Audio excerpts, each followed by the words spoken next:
नमस्ते. मी विनायक पाटील, कोडोली गोसृष्टी पंचगव्य विद्यालय या ठिकाणी मी प्राचार्य म्हणून काम पाहतोय. सध्या गणेश चतुर्थी उत्सवाचं वातावरण सुरू आहे आणि या गणेश उत्सवाची तयारी घरोघरी गावोगावात सुरू आहे.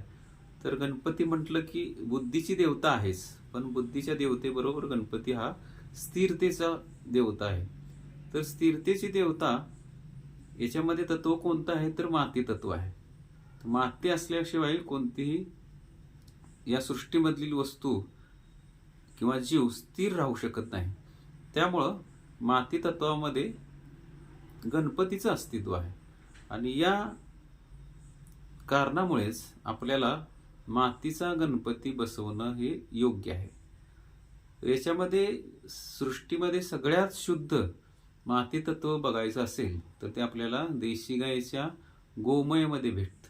त्यामुळं शाडू माती किंवा गोमयापासून बनवलेली मूर्ती बसवणं अतिशय योग्य होईल.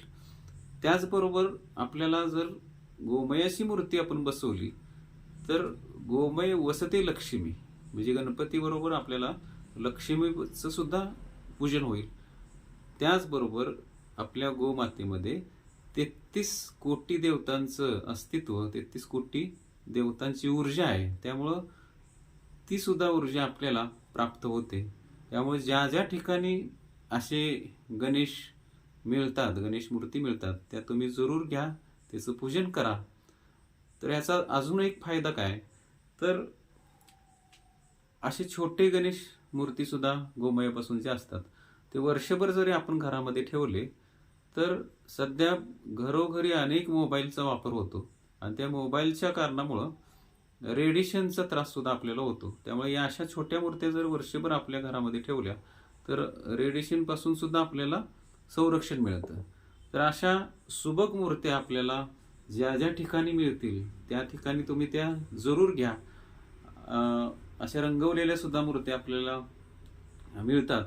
आपल्या गोसृष्टी कोडोली या बाजारमध्ये ह्या सुबक मूर्त्या आपल्याला जरूर मिळतात. पण ज्या ज्या ठिकाणी ह्या मूर्त्या मिळतात तिथून त्या तुम्ही स्वीकारा.